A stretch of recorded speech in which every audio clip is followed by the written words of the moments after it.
Vamos lá então, mais um dos nossos encontros sobre o livro Devassando o Invisível. Nós estamos no capítulo 8, Sutilezas da Mediunidade, no penúltimo capítulo do nosso livro. Passou rápido, né? E esse é o nosso sexto encontro. Nós estamos tratando do tema psicometria, né, conforme nós verificamos no nosso encontro anterior. Dessa vez então, né, saindo agora da teoria que Dona Ivone passou para nós, vamos então aqui agora para as situações, né? Veremos aqui agora a aplicação prática dessa teoria que nós vimos, né? Então, mais uma vez, a psicometria é uma capacidade que o médium, né, ou o chamado também sensitivo, quando nós tratamos das questões anímicas, tem a capacidade de absorver as histórias, as lembranças impregnadas nessas energias. Naturalmente que nós falamos utilizamos essas expressões simples, né, de histórias e recordações impregnadas nas energias por falta de um entendimento maior, né? Porque como explicarmos exatamente todas as emoções, lembranças, imagens, eventos que foram registrados no passado, guardados em energias, né? Já que elas são inanimadas, né? Não são capazes, não são inteligentes. Então, para nós é muito difícil de entendermos exatamente como isso acontece. Nós sabemos que os fluidos, por exemplo, principalmente aqueles fluidos mais densos aqui do mundo material, são capazes de, por exemplo, guardar odores durante algum período, né? E esses odores podem trazer para nós algumas informações sobre o material com o qual ele teve contato ou de onde ele é derivado. Mas falar sobre imagens, experiências, para nós já é mais complexo, né? Nós teríamos que avançar e muito no nosso entendimento a respeito das sutilezas do mundo espiritual, dos fluidos, né, que se encontram dispersos no nosso mundo, para entendermos de que forma que isso acontece. Então não temos a pretensão, e não teremos também a pretensão, de trazer uma resposta clara. Nós simplesmente observamos os fatos, e a partir desses fatos nós então vamos entendendo tudo aquilo que acontece no nosso mundo, nessa relação com o mundo espiritual. E isso acontece a mesma coisa em todos os ambientes, né? Quando nós falamos, por exemplo, sobre a mediunidade de um modo geral, né? O trabalho a transmissão de fluidos, trabalhos de cura, as comunicações do mundo espiritual através da psicofonia, através da psicografia e dentre outros tantos fenômenos. Então nós sabemos que eles funcionam, temos mais ou menos uma definição dos princípios que sustentam esses fenômenos, mas não sabemos como funcionam. Né? Quando nós estudamos alguma coisa do mundo material, nós temos ali as nossas ciências, a química, a física, a biologia, que trazem para nós informações bastante sólidas, ou pelo menos de um modo geral, né, não dentro dos detalhes, mas de um modo geral informações bastante sólidas para entendermos como tudo isso acontece. Conseguimos fazer assim, ter uma visão geral sobre a fisiologia do fenômeno. Há alguma coisa ainda que a nossa ciência não é capaz de compreender, como é o próprio caso da vida. A biologia estuda a vida, mas ela não é capaz de definir como ela surgiu.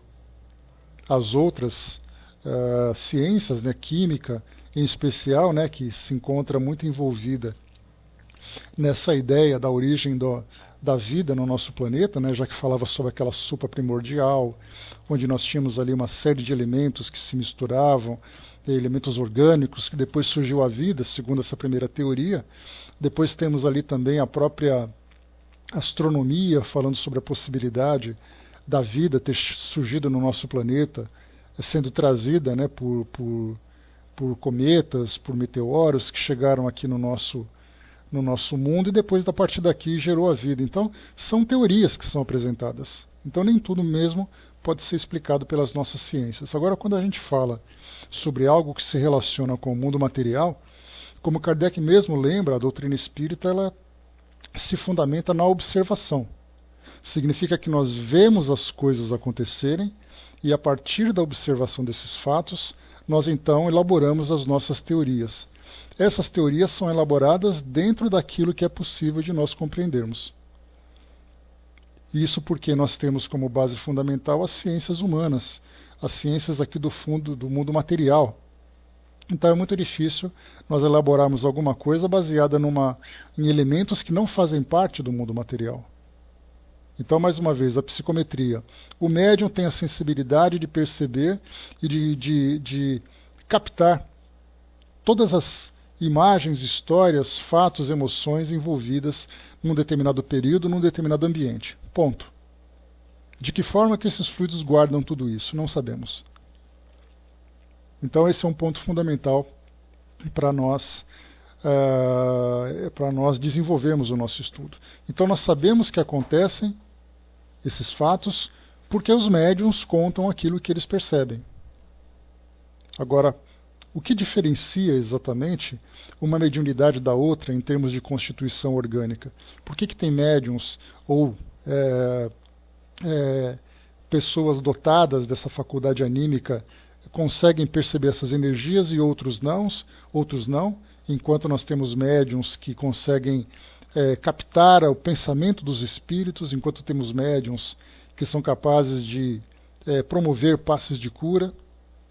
Qual exatamente a estrutura fisiológica, né, ou orgânica que diferencia um do outro? Temos alguns estudos que estão evoluindo, como é o caso, por exemplo, da glândula pineal, né, estudada pelo Dr. Sérgio Felipe, e ele percebeu, eu me recordo de uma palestra que eu tive a oportunidade de participar aqui em São Paulo, que foi realizada por ele lá no Centro Espírita Nosso Lar, Casas André Luiz.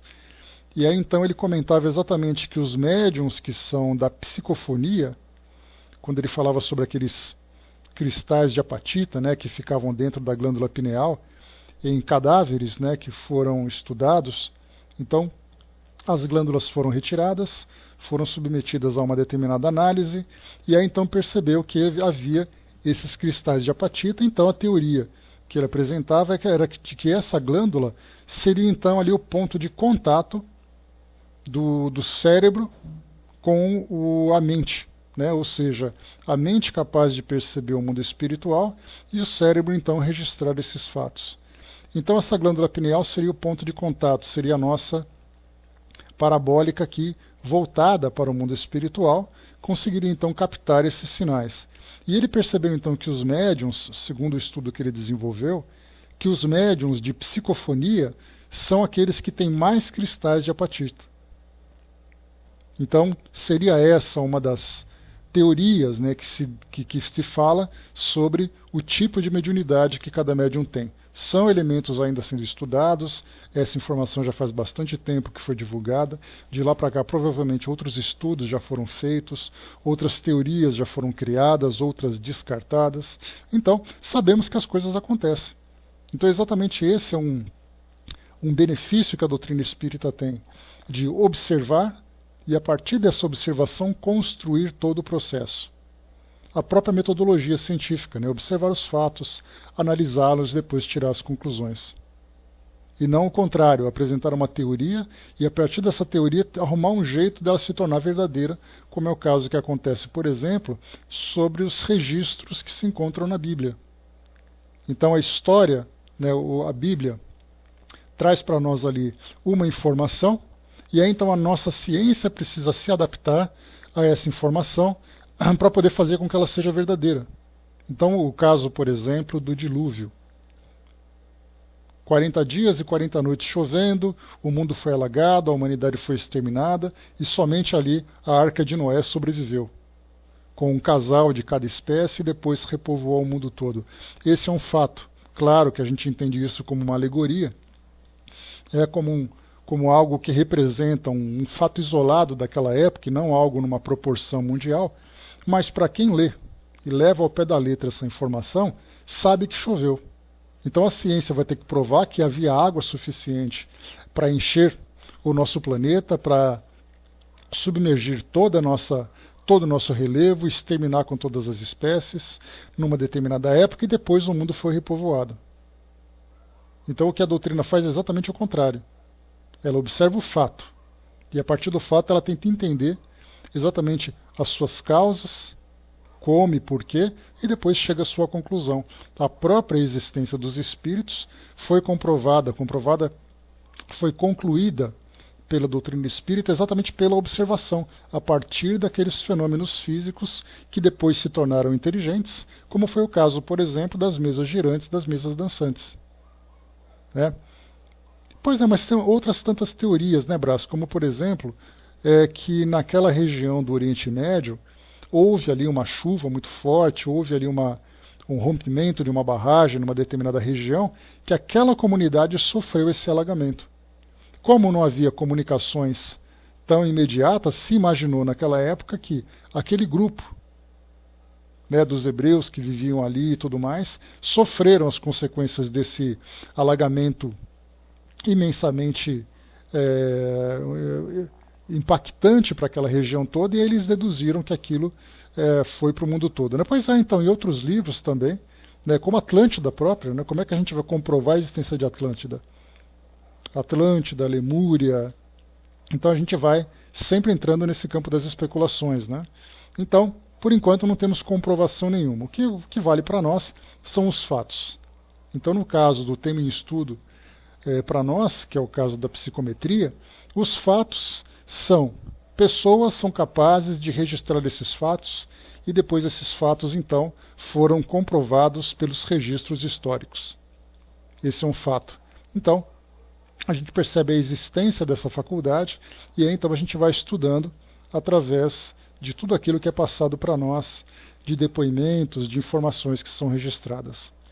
Aqui no caso de Dona Ivone, que era, como a gente lembra, uma médium polivalente, ela então também vivia essas experiências da psicometria. Então aqui a gente vai começar a ler aqui alguns dos casos que ela vai passar para todos nós.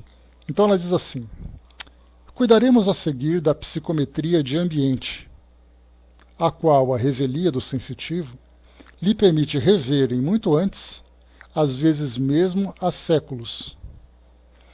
Visitamos certa vez uma amiga de nossa família, cuja residência muito antiga, de aparência senhorial, datava do Segundo Império. Tratava-se de uma chácara já arruinada, localizada em adiantado subúrbio do Rio de Janeiro. Aqui, só para a gente registrar os fatos, a gente lembra que o Brasil teve ali a sua primeira capital em Salvador, na época em que o Brasil era uma colônia, e depois que o Brasil, após a sua independência, teve ali a capital no Rio de Janeiro, né? Isso tanto no Primeiro como no Segundo Império. E aqui nós falamos, né, no Segundo Império, a partir ali da década de 1830, 1840, né, nesse período.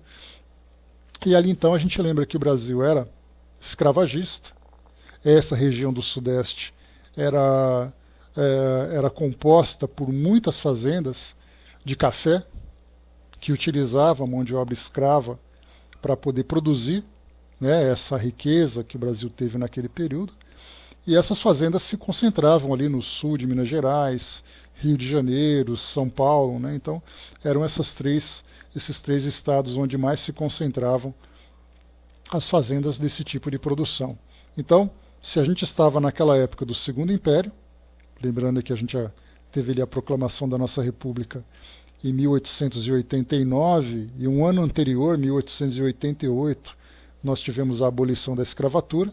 Então nós estamos falando na região sudeste, com fazendas de café, movidas por mão de obra escrava, e aí a partir dali a gente consegue já compor esse cenário, né, dentro do universo moral, falando sobre as emoções, os sentimentos, o sentimento de ódio, de vingança, tudo isso envolvendo, né, as personagens desse cenário. Continuando aqui então. Nossa visita, que se estendeu por 6 dias na dita residência, 6 dias consecutivos, necessariamente nos obrigou a pernoitar na dita residência outras tantas noites. Não nos foi possível, porém, conciliar o sono na primeira noite ali passada, enquanto que nas subsequentes, apenas pela madrugada repousávamos ligeiramente, o que nos debilitou, alterando a saúde. É que o que ali acontecera durante a escravatura, pelos meados do Segundo Império, nos foi revelado pela própria ambiência onde os fatos ocorreram, fotografando-se as imagens, provavelmente nas ondas esféricas de que trata o Sr. Myers. Vamos lá aqui. A chácara fora uma fazenda de escravos. Assistimos ali, então, às cenas típicas da escravatura. Desapareceram as ruas atuais que estruturaram o bairro, a paisagem que compõe o panorama do momento. As nossas percepções espirituais, estávamos em vigília, o que víamos não era como em sonho nem durante os transportes, mas em nosso estado natural, embora estando já recolhida. Se delineara a fazenda antiga, as senzalas, os milharais, o canavial, a movimentação cotidiana, acompanhada do cântico dolente e magoado dos escravos que iam e vinham em suas lides obrigatórias, sobraçando pesados cestos ou carregando à cabeça sacos ou feixes de lenha e ferramentas, ou batendo enxadas, etc. Então aqui, o estado de vigília, né, que é sempre um termo, uma expressão que acaba causando uma certa confusão, vigília vem de vigilante, ou seja, estar acordado. Então aqui o que a gente percebe, e esse é um dos fatos interessantes que a gente percebe dentro dessa, não só da psicometria, mas também da própria dupla vista, é quando o médium se encontra numa condição já de repouso, não ativo, né, nas suas atividades cotidianas, mas em repouso, no caso dela já recolhida, se preparando para dormir, fora daquela movimentação do seu dia a dia, e aí então fica muito mais fácil ter essas percepções. E esse é um fato já registrado, né, declarado por muitas pessoas que são dotadas dessa sensibilidade ou dessa faculdade anímica, né, ou até mesmo da própria mediunidade. A percepção desses eventos do mundo espiritual ou do universo extracorpóreo acabam se manifestando com mais frequência quando o médium se encontra desconectado de suas atividades.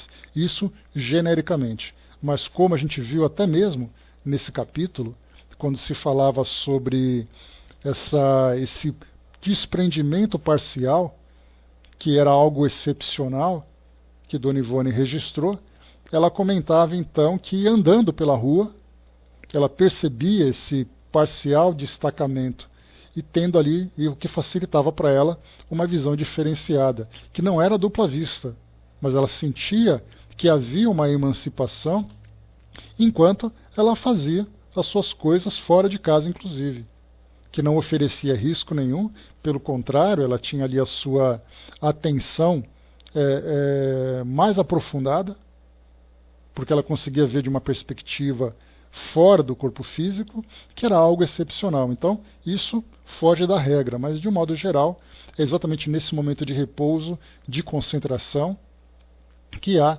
essas manifestações. Né? Bom dia, pessoal, bom dia. Continuando aqui para nós. Então, ela comentava aqui que durante esse relaxamento, ela conseguia, então, perceber, mudando, né, aquela configuração do cenário onde ela se encontrava, e ali já não havia mais ruas, já não havia mais ali as edificações do presente, e o que ela percebia então era exatamente aquilo que constituía aquela estrutura do passado.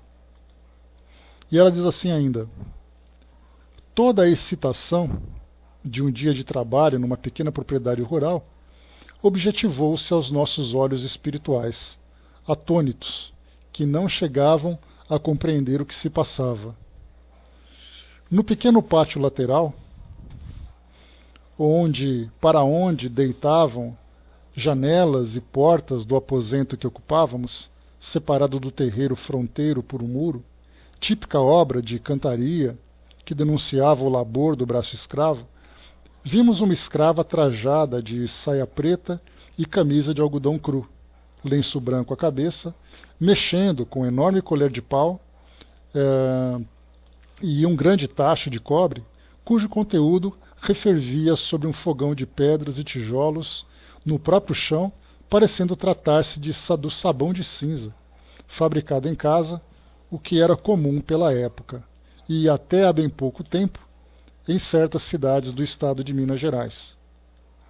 E continua sendo no presente também, né? Vemos no interior esse sabão de cinzas ainda sendo produzido no nosso presente. Outra escrava, no mesmo local, em plano aéreo, pouco mais elevado, surrava com uma palmatória um moleque, provavelmente seu filho, regulando 8 a 10 anos de idade, o qual, de bruços sobre seus joelhos, esperneava gritando sem parar. E vimos um velho escravo atado ao pelourinho pelos pulsos para o suplício do chicote, o qual chorava e gemia angustiadamente, invocando o socorro divino. Dizia ele então: meu Deus do céu, meu anjo da guarda, tenham dó de mim, enquanto se repetiam os estalidos do chicote acionado pelo capataz. Só um instantinho. E surpreendemos ainda, cremos que perfeitamente materializada e não retratada nas ondas esféricas, uma dama de aspecto senhorial, esbelta e bonita, com longos e amplos vestidos em tafetá azul forte, cabelos muito negros e luzídios, penteados com esmero, brincos de pingente de ouro, tão compridos que lhe iam quase aos ombros, colar amarelo, reluzente como ouro, um laço de veludo negro, ornando o topete dos cabelos. E até mesmo o ruge-ruge do tafetá e das saias engomadas, ouvimos quando de suas idas e vindas pela casa, passando por nós como se tratasse de uma pessoa. Tais cenas de movimentação, no entanto, eram confusas, como incrustadas umas nas outras, em sequência lógica ou enredo previsto. Aqui, só para a gente lembrar, que uma das ideias que se tem também a respeito das informações que chegam a esses sensitivos, ou a esses médiums mesmo, já que nós agora falaremos sobre a intervenção do mundo espiritual, é que nesses ambientes, muito mais do que as energias que se encontram impregnadas, são as inteligências que se encontram ainda vinculadas a esses ambientes. Então é muito natural que o médium, nesse caso, que seria como se fosse um médium vidente, veria então, a partir das imagens produzidas pela mente das pessoas envolvidas naquele ambiente, viria então essas imagens do passado, relembraria as cenas, algo muito parecido com o que acontece nas psicografias.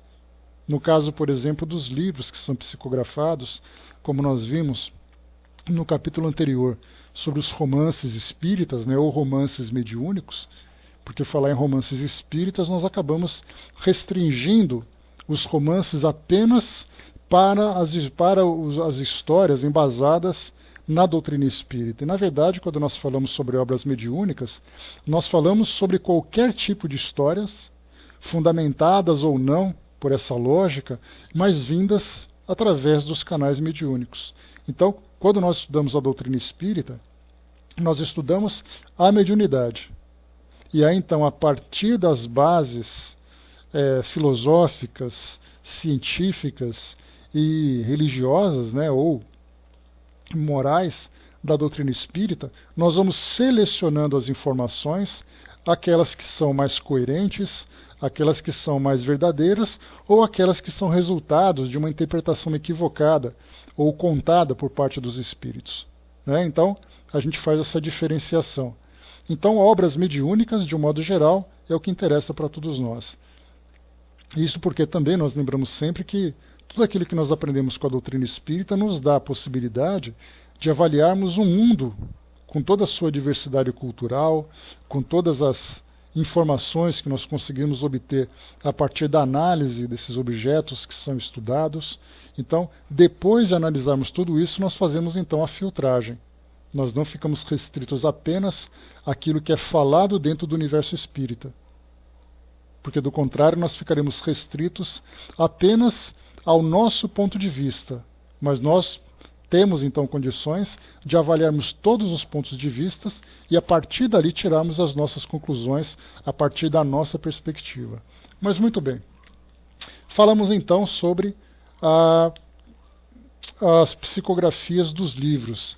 Então, como a Dona Ivone comentou, e não apenas dos livros, né, mas eu falei dos livros porque existe um contato mais prolongado do médium com os espíritos que contam suas histórias, permitindo então o acompanhamento do desenrolar de um determinado evento. Mas nós temos psicografias, pequenas mensagens que também são registradas, em que os médiuns conseguem, com certa frequência inclusive, perceber exatamente aquilo que os espíritos estão pensando, que os espíritos estão recordando, né, ou vivendo dentro da sua atualidade, da sua realidade atual, e depois, através da psicografia, acrescentar ali elementos daquilo que ele percebeu, né? Então, tanto nas psicografias de mensagens, como nas psicografias de livros, nós temos ali essa conexão mente a mente, onde o médium consegue não apenas receber os relatos dos espíritos, mas ver aquilo que eles vivenciavam. Então, nesse caso da psicometria, dessa possibilidade de não apenas tratarmos das energias que estão ali impregnadas, existem também os casos em que o médium, chegando num determinado ambiente, consegue então perceber as imagens produzidas pela mente dos espíritos que estão ali presentes. Podemos citar, por exemplo, né, nós chegamos até a comentar sobre isso, aqui em São Paulo, quando nós estivemos ali na Casa de Detenção de São Paulo, né, na penitenciária, onde houve ali aquela quantidade muito grande de mortes, né, por violência, por crimes, por acidentes, sei lá qual foi a forma que tudo aquilo aconteceu. Nós tivemos também o caso dos campos de concentração e ambientes de guerra. Existe aqui em São Paulo, na Serra do Mar, uma estrada de ferro já abandonada, onde muitas histórias são contadas daquele lugar. Então, inclusive, né, nós temos ali um certo turismo sombrio, muitas pessoas gostam de ir até lá, em que passam por um túnel abandonado, onde passava ali as composições, e segundo conta a história, esse túnel foi construído com a mão de obra escrava. Então, muitos escravos acabaram morrendo nesse local, os seus corpos acabaram sendo enterrados nesse mesmo ambiente, e pessoas então que vão visitar esses túneis dizem que ouvem vozes, ouvem gemidos, ouvem conversações, veem algumas imagens e tudo mais, isso por causa da presença desses espíritos nesse ambiente. Então temos ali várias e várias histórias contadas, né, desses lugares que são mais famosos, como em outros tantos lugares também, onde nós tivemos ali ambientes de crimes, né, por exemplo, no Contestado, que foi aquele conflito que aconteceu na fronteira entre Paraná e Santa Catarina, nessa época, né, do Brasil do Segundo Império. Há relatos nas fazendas de que muitos espíritos e vozes ainda são observadas, né, de pessoas que morreram naquela época. Então, muito mais do que as energias impregnadas, ainda há espíritos aí presentes. O próprio Kardec desenvolveu no Livro dos Médiuns, aquele capítulo que fala de casas assombradas. Lembrando que é importante nós corrigirmos, né, a expressão popular de casas mal assombradas. Não existe casa mal assombrada nem bem assombrada. Significa que tem assombração. Assombração significa ali um espírito, uma alma penada, seja lá qual foi o nome que se dê.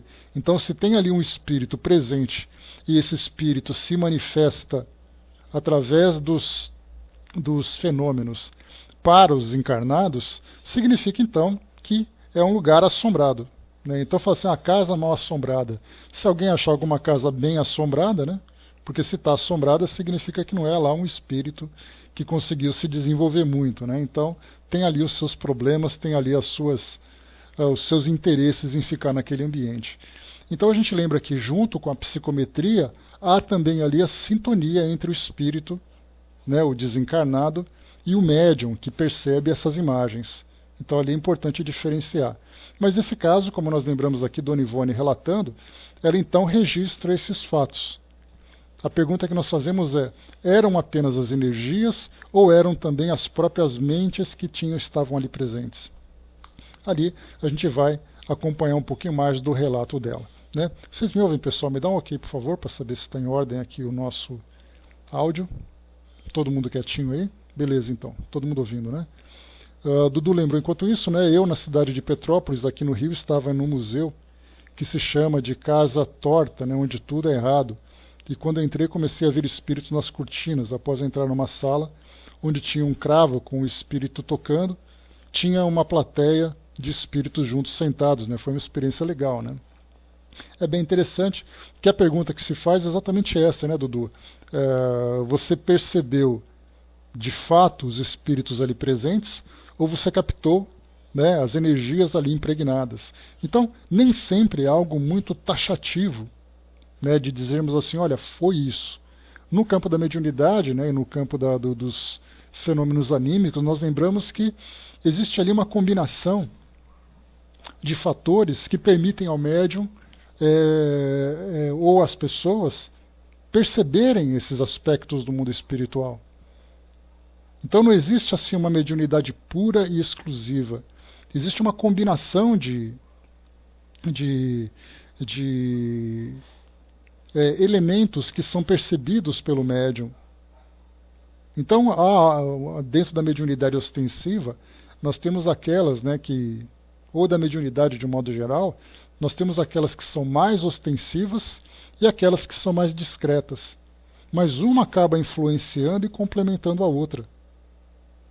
Então acaba gerando muita confusão, como nós dizemos assim, olha, eu sou médium psicógrafo.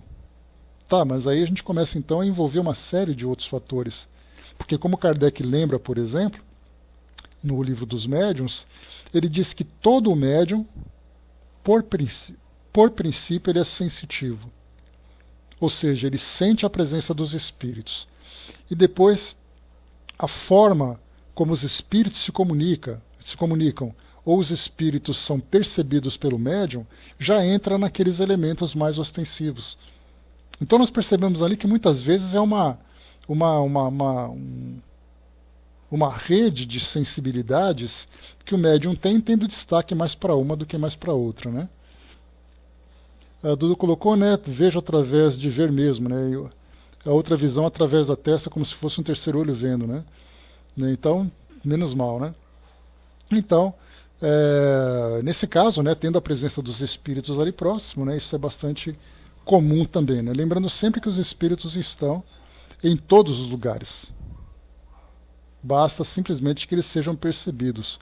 Então, alguém ver um espírito ou um equipamento eletrônico registrar a presença de um espírito, quando nós estudamos sobre o mundo espiritual, a dinâmica do mundo espiritual, a relação que existe entre mundo espiritual e mundo físico, esses fenômenos acabam sendo apenas algo que chama a nossa atenção, pelo fato de fugir da normalidade daqui do nosso mundo material. Mas não traz nada de excepcional, nada de fora do normal, pelo contrário, é muito mais normal do que nós imaginamos. Continuando, vamos lá. Só um instantinho. Deixa eu ver aqui. Tá.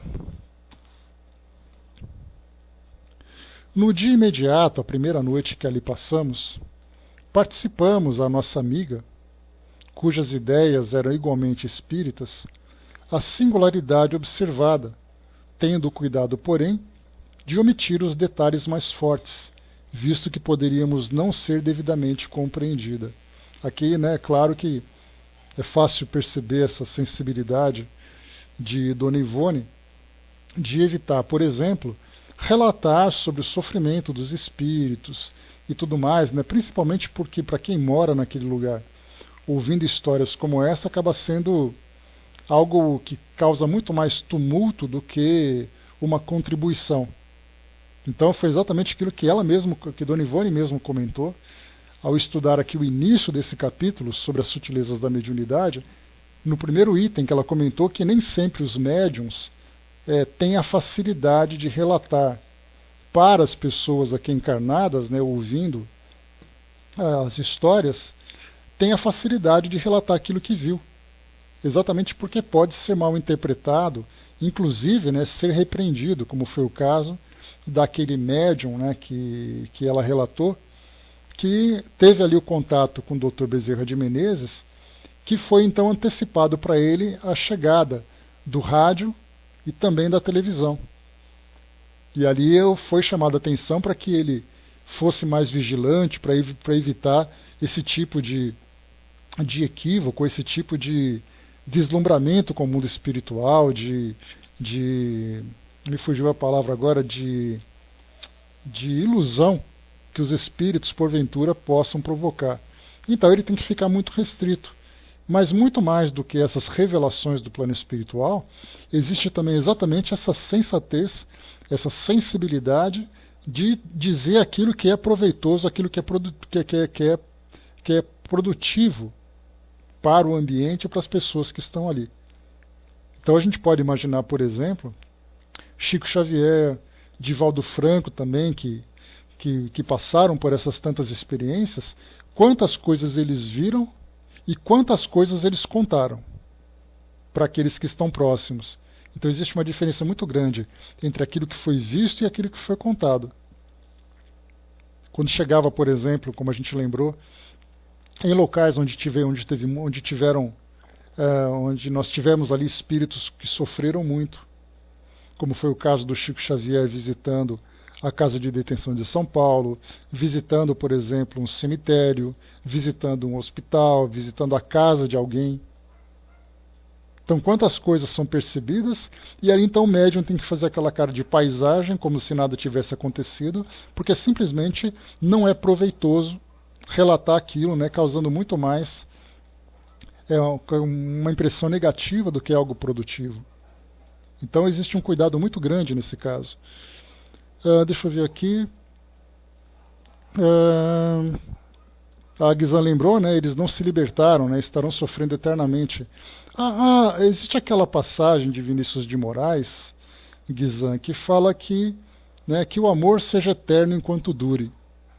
Né? No caso dos espíritos que sofrem por estarem presos nesse ambiente, muitas vezes até como uma punição a eles, né? E nós tivemos um exemplo, que inclusive nós vamos estudar em breve, no livro Céu e Inferno, onde Kardec relata ali alguns casos em que espíritos ficam presos a um determinado ambiente por força do mundo espiritual, para que o espírito revivencie continuamente aquilo que provocou durante a sua encarnação. Nós tivemos ali, né, eu sempre chamo a atenção para esse caso para vocês, que é um caso muito interessante, né, aquele espírito em Cauteretz, que é aquela região do sul da França, em que ele ficou durante quase 300 anos revivendo o assassinato que ele cometeu. E ele ficava preso dentro da residência, se tornou de fato uma assombração naquela residência, e somente depois de um trabalho árduo, né, feito ali pela sociedade parisiense, que conseguiu fazer com que esse espírito mudasse um pouco a sua condição. Então ele fica vivendo aquilo, e para ele, sem dúvida nenhuma, vai ser eternidade enquanto durar. Enquanto ele se encontrar naquela condição de fixação daquele estado mental. Né? Então, em determinado momento, ele vai ter ali a sua assistência, e a partir dessa assistência ele vai se desenvolver, por exemplo, né, Elcio, através de uma nova encarnação. Então, Contilê vai ficar ali vinculado àquela condição. Nós tivemos casos, por exemplo, de espíritos que viveram na época da Inquisição, na Idade Média. Tivemos ali casos de espíritos romanos da época da crucificação de Jesus se manifestando em reuniões mediúnicas. Ou seja, 2000 anos depois, o espírito continua ainda preso àquela sua realidade. E ele vai continuar de acordo com a necessidade que ele tem. Muitas vezes que essa necessidade vem até mesmo através desse sofrimento. Então, assim a gente vai vendo que cada caso é um caso interessante, né? Deixa eu ver aqui. Vamos lá. Então aqui nós vimos, né? Falando então sobre esse cuidado, esse bom senso que o médium precisa ter para relatar aquilo que ele viu.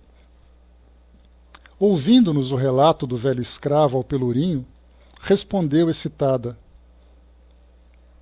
Deixa eu ver aqui. Tá. Essa chácara foi uma fazenda de escravos ao tempo do Império.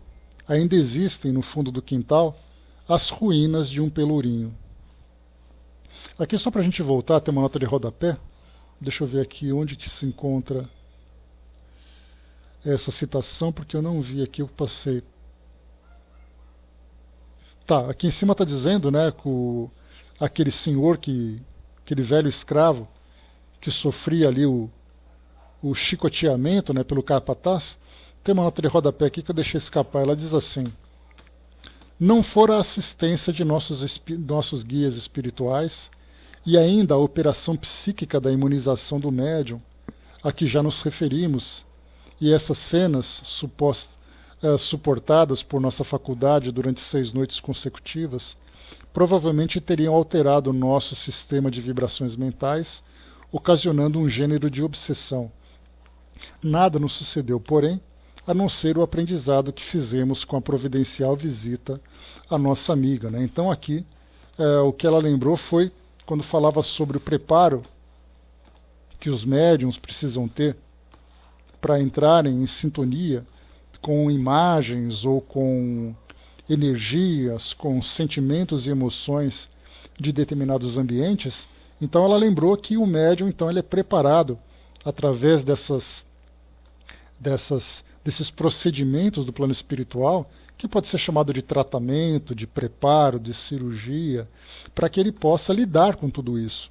Que foi o caso que nós comentamos nos estudos anteriores, de médiuns, por exemplo, que trabalham com desobsessão, que trabalham com assistência a espíritos sofredores. Se o médium não tiver uma condição psíquica suficientemente forte para que ele possa se proteger daquilo que ele, porventura, possa absorver dos espíritos, ele mesmo acabaria sofrendo aquilo que os espíritos sofrem. Basta a gente lembrar no livro, deixa eu lembrar aqui, se é nos Bastidores da Obsessão, de Manuel Filomeno de Miranda, psicografia do Divaldo Franco, ele comenta um caso de obsessão que é pelo menos curioso, né? É o caso de um jovem, ou de uma família, não me recordo, que estaria sendo submetida a um processo obsessivo, e a obsessão consistia simplesmente na presença de um espírito naquela residência. Era o caso de uma jovem que tinha cometido suicídio por causa de uma depressão profunda, e aí então, dentro entre aspas, da equipe de obsessores, o processo então, para poder influenciar aquela família, é deixar aquela jovem dentro da casa, sem fazer nada, simplesmente ficando ali presente. A própria vibração dela já seria suficiente para fazer com que a família fosse afetada por aquela condição psicológica, aquela condição psíquica. Então a gente viu ali que basta que um espírito esteja próximo de um espírito encarnado suscetível àquele tipo de influência, que já vai ser o suficiente para que ele seja prejudicado. Então, nós temos ali, nesse caso dos bastidores da obsessão, é o caso, por exemplo, né, fazendo essa comparação, dos médiuns que lidam diretamente com esses espíritos sofredores e tudo mais. Se o médium não estiver preparado para isso, e muitas vezes ele acha que ele é forte o suficiente para lidar com aquela situação, e ele ignora, por falta de estudo, por falta de compreensão, que ele foi preparado para poder trabalhar com aquilo. Ele tem a mediunidade, porque existe uma diferença entre você ter condições de e você ter capacidade para. São dois conceitos muito diferentes. Os médiuns podem ser podem ter ali a possibilidade de perceber o mundo espiritual, mas não necessariamente capacidade de lidar com aquilo que ele percebe. Então, ter condições de captar e ter a capacidade de lidar com aquilo. Então, muitas vezes, naquela pretensão, ele diz assim, não, eu sou um médium que trabalha com obsessores da pesada ainda. Eu sou ali da tropa de choque. E ele acha que essa capacidade que ele tem é dele. Que ele não teve assistência para se tornar um médium capaz de lidar com isso. Ignora, por exemplo, que ele foi preparado psicologicamente, que ele foi preparado fluidicamente, perispiritualmente, sei lá quais são os tipos de tratamentos ou elementos que são trabalhados pelos espíritos para fazer com que o médium tenha essa condição. Até mesmo dentro do próprio trabalho mediúnico comum, sem ser esses mais ostensivos, nós temos ali, no caso da psicografia, para poder trabalhar com livro, para trabalhar com mensagens, o médium é submetido a um tratamento para poder facilitar esse contato, já que ele vai lidar com uma diversidade muito grande de mentes, de emoções. Se ele ficasse exposto a todos os tipos de emoções, de pensamentos, de lembranças que os espíritos oferecessem para ele, ele ia simplesmente enlouquecer. A mesma coisa também, Guizan. E nesse caso nós temos ali aqueles que são influenciados por uma obsessão muito intensa.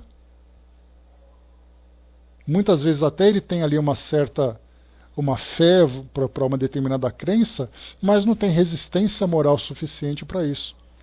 E o processo de obsessão, inclusive, faz parte de uma experiência. Porque muitas vezes se pergunta, mas por que os espíritos não protegem todas as pessoas das influências espirituais? Porque essa relação do encarnado com o desencarnado é algo que ambos criaram e ambos precisam resolver, antes que haja uma intervenção direta dos espíritos. Deixa eu ver aqui. Tá.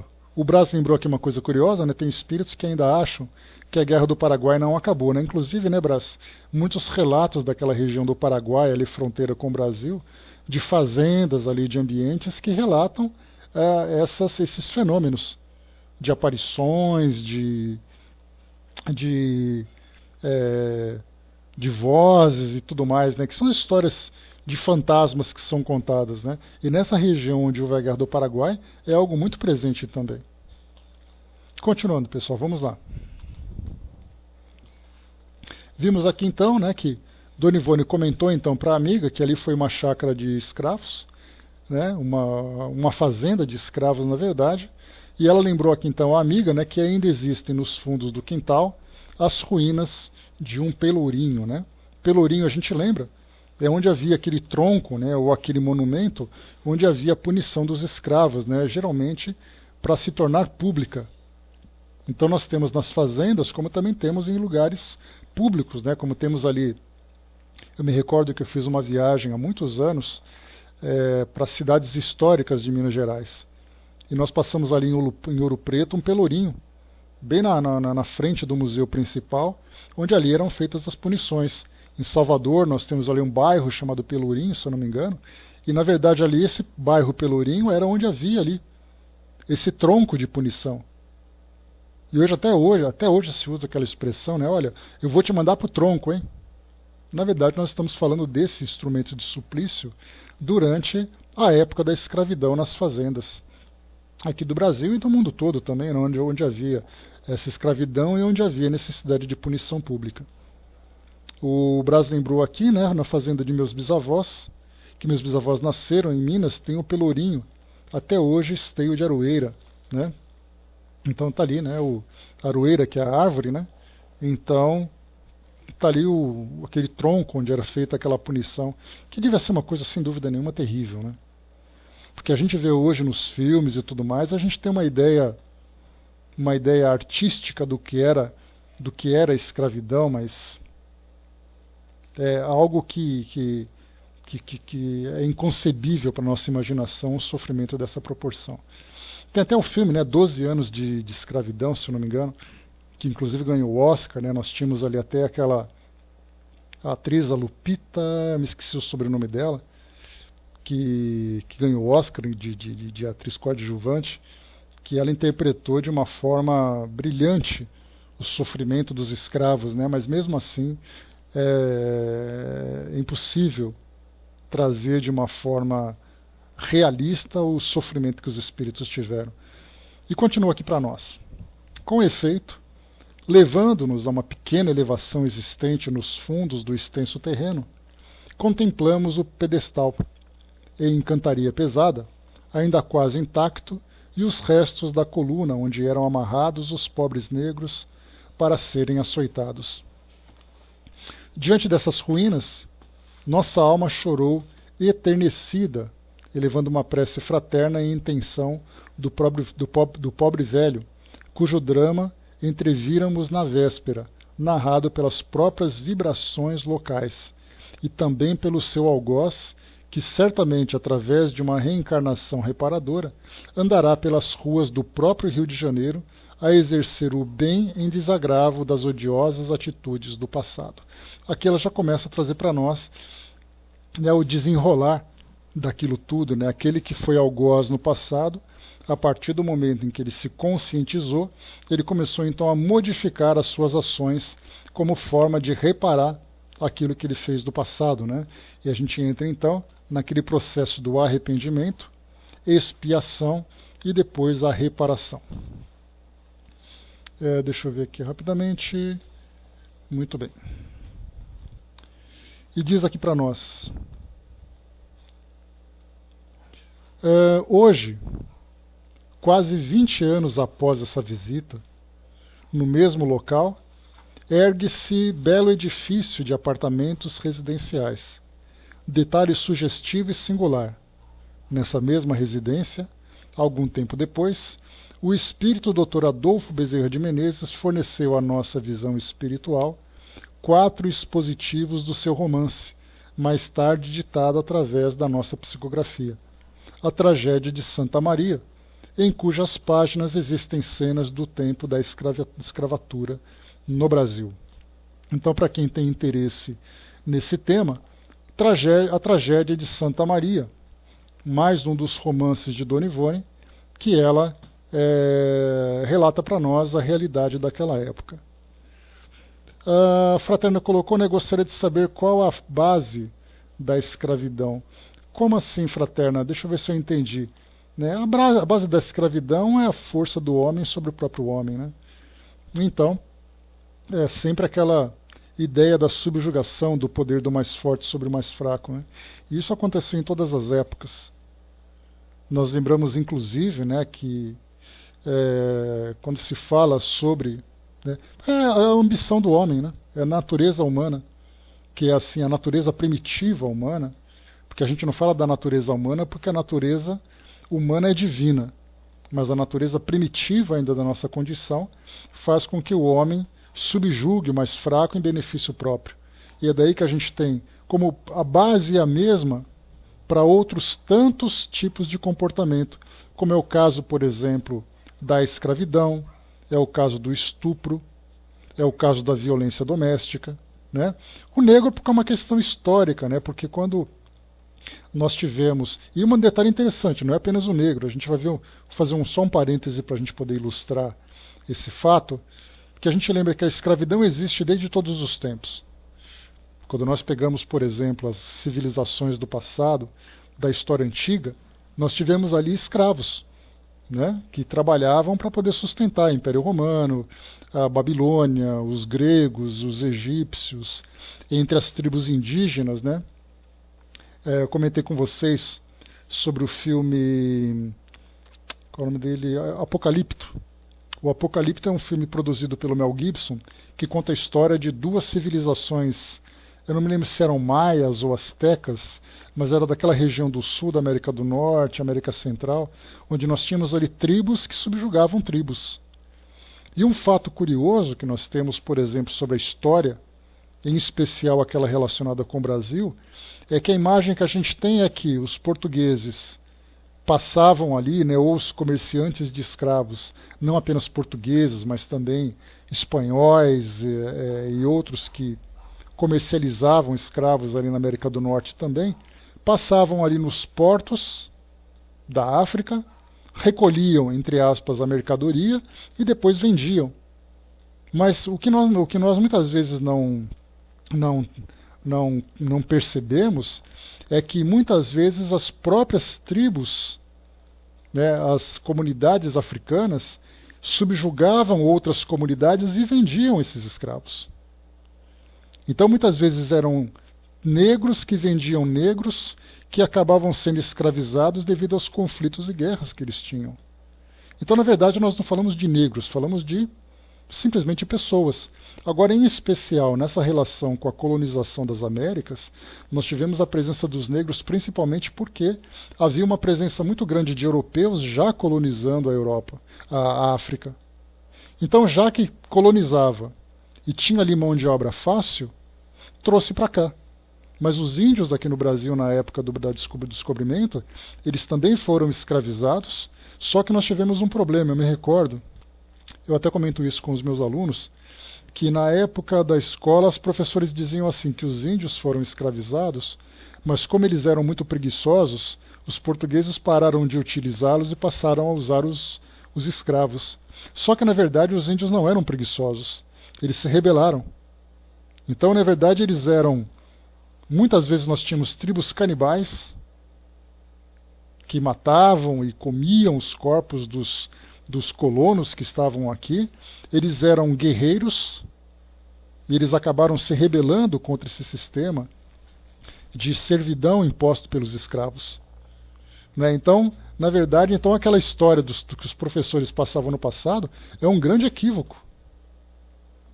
É exatamente aquela história de que quando você matava o seu oponente, você comendo o coração dele, você absorvia a força guerreira que ele tinha. Isso acontecia aqui no Brasil. Tínhamos tribos aqui extremamente vorazes naquela região do Nordeste brasileiro, como também aqui do Sudeste.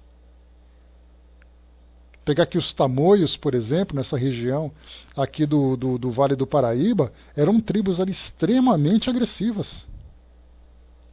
Os portugueses queriam se meter a besta com eles ali, os bandeirantes naquela época, ficaram só para a história. Então, na verdade, era assim, uma questão de oportunidade, né? Os europeus colonizando essa região, tendo os índios aqui por rebeldia, já pegavam escravos. Eles não compraram negros e escravizavam, eles já compravam os negros escravizados na Europa, lá na África, e traziam eles para cá já na condição de escravos. Então assim, a gente tem é um processo que simplesmente fala sobre a própria natureza primitiva do homem. A gente lembra, por exemplo, uma outra questão de escravidão. Eu só vou concluir aqui esse nosso bate-papo porque já está no final do nosso estudo, para a gente não começar aqui uma outra citação, senão a gente perde aqui muitos comentários, né? Basta a gente lembrar, por exemplo, na época de Espartacus. Né? Espartacus era ali um escravo muito famoso, que foi ali do Império Romano, e ele juntou ali outro grupo de escravos para se rebelar contra o Império.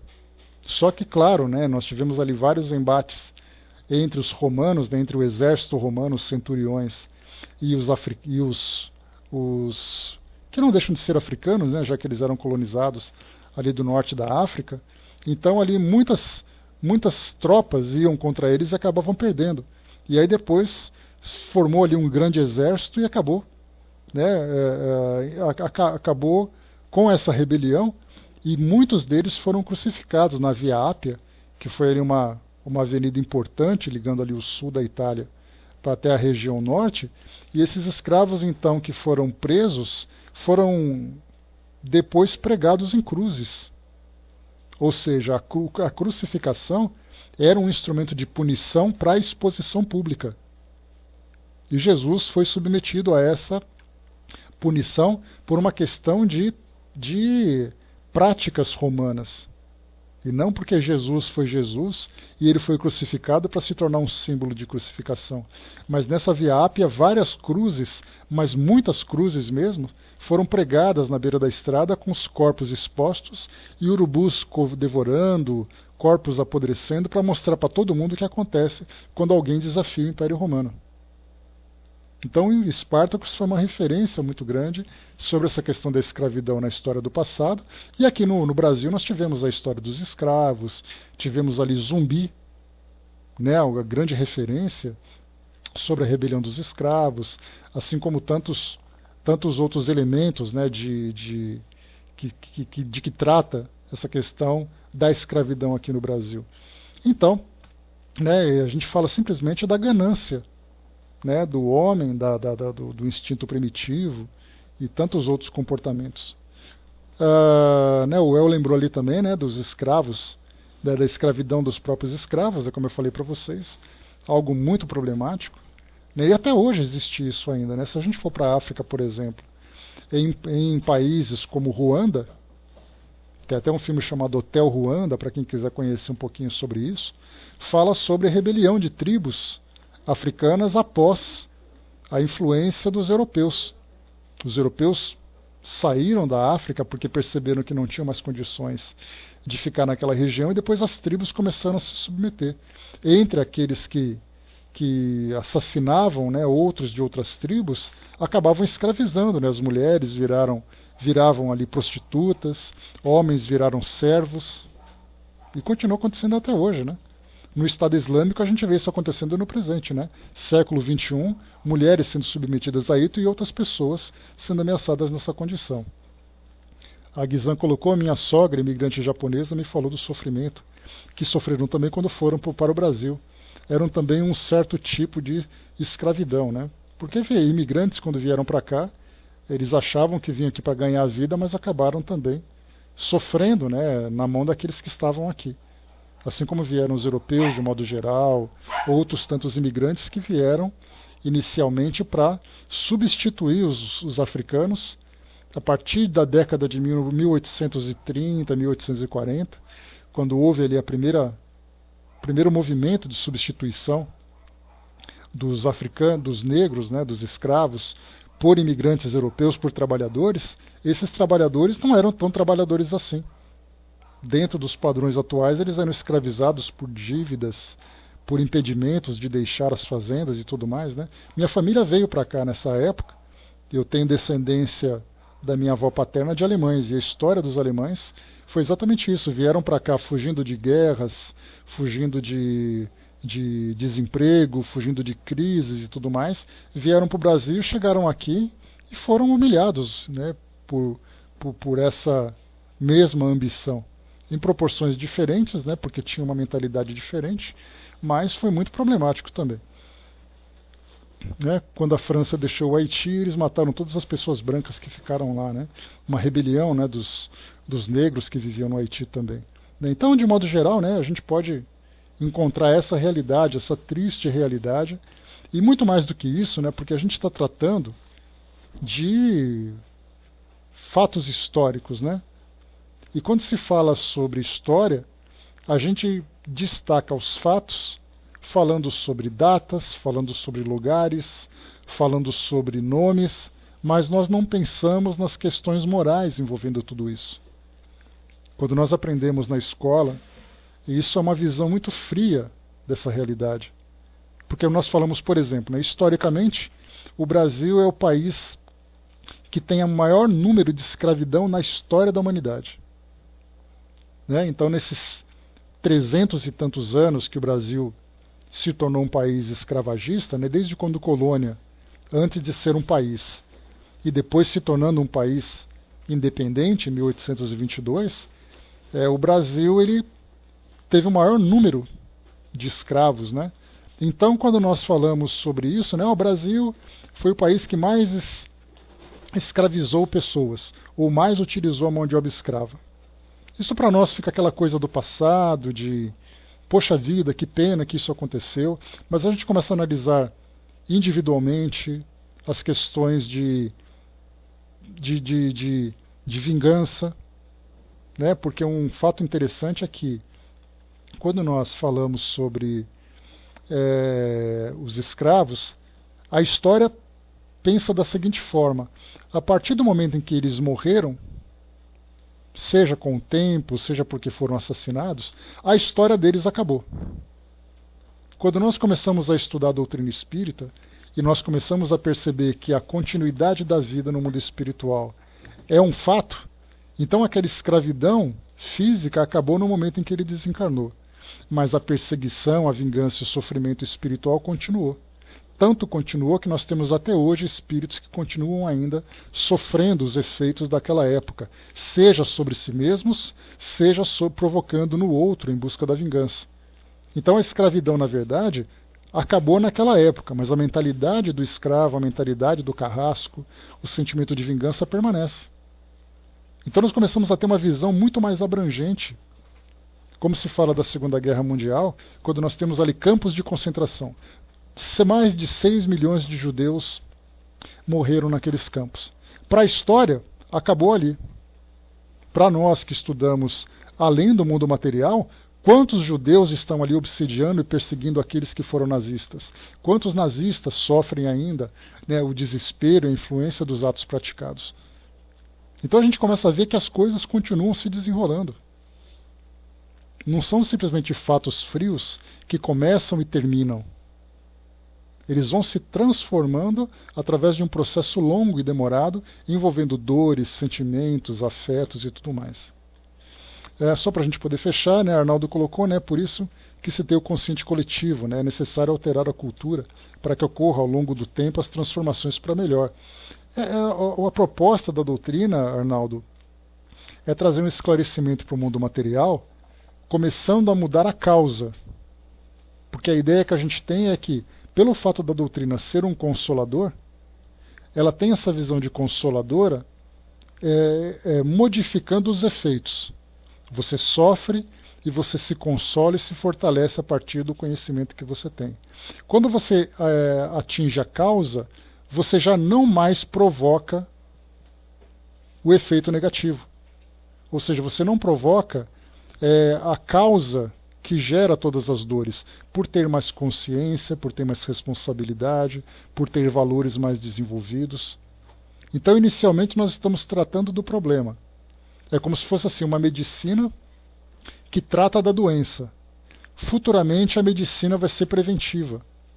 A doutrina tem esse mesmo efeito. Ela trata todas as doenças morais e, com o passar do tempo, com o esclarecimento que ela vai oferecendo, ela vai tratando, então, de uma forma preventiva, evitando que nós causemos as nossas dores. Então esse é o papel que ela tem. Mas, inicialmente, tem que tratar, né, aquilo que gera o nosso sofrimento, exatamente porque o nosso mundo hoje é um mundo em condição de sofrimento. Passando desse processo de mundo de provas e expiações para um mundo de regeneração, esse mundo de regeneração já vai ser um efeito preventivo, onde espíritos regenerados já não mais sofrerão pelo fato de terem esclarecimento sobre todo o processo que envolve provas, expiações, missões, evolução e tantos outros. O Brás lembrou aqui, né, em minha cidade de Louisiana, mataram muitos escravos na obra de um rego d'água na época do ciclo do ouro, né, jogavam corpos no rio Saia Velha, né. Então dá pra gente imaginar, né, Brás, muralha da China, pirâmides do Egito, as pirâmides, né, dos indígenas que viviam aqui na América pré-colombiana, incas, maias e astecas que foram escravizados, e tantas e tantas e tantas e tantas outras histórias. O Coliseu Romano. Dá para a gente ir longe com essas nossas divagações, para a gente imaginar, né, a quantidade de sofrimento gerado no passado, trazendo, né, as consequências de provas e expiações aqui para o presente. Pessoal, fechando por aqui então o nosso estudo de hoje, né? Acabei prendendo aqui um pouquinho nessas histórias, né, mas é interessante a gente sempre trazer essa fundamentação para a gente entender aquilo que está sendo dito. Então, para quem quiser conhecer um pouquinho mais sobre esse tema, a tragédia de Santa Maria, mais um livro de Dona Ivone do Amaral Pereira, contando um pouco sobre essa realidade, né, do Brasil